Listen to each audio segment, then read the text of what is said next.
Case number 502 सास बहू खिचमिच, witness box के ऊपर आ जाइए please. My Lord, case simple है। मेरी क्लाइंट की सास मेरी क्लाइंट को ये कह रही है कि शादी के बाद मेरा बेटा हो गया है किडनैप। बीएनएस सेक्शन 85 के अंदर क्रूएलिटी और हैरेसमेंट का केस मेरे क्लाइंट सुभद्रा ने उनके इन लॉज पे किया है। जज साहब, हमने पढ़ाया लिखाया बड़ा किया, अपने बेटे को डॉक्टर बनाया, क्या इसी दिन के लिए कि कल की आई हुई लड़की हमारे बेटे को ये बोले कि चलो घूम के आते हैं, कहीं घुमाने ले चलो।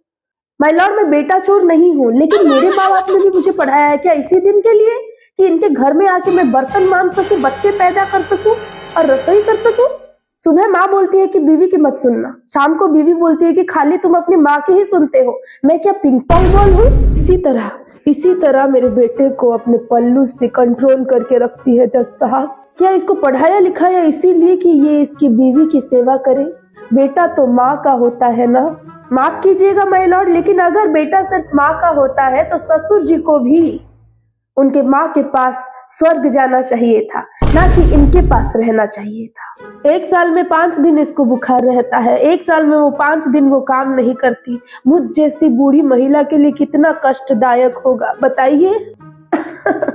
सासू माँ, अगर आपकी बेटी को बुखार होता है वो निमोनिया होता है, और दूसरी की बेटी को अगर बुखार हो तो वो ड्रामा होता है। बचपन से एक लड़की को बताया जाता है कि मायका तुम्हारा घर नहीं है, ससुराल तुम्हारा घर है, और ससुराल वाले हर रोज एक लड़की को याद दिलाते हैं कि ये तुम्हारा घर नहीं है। अपने मायके में जाके ऐसे बात करना, ऐसे रोब झाड़ना।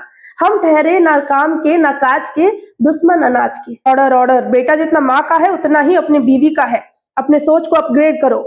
Case is dismissed. रामू काका चाय लाना।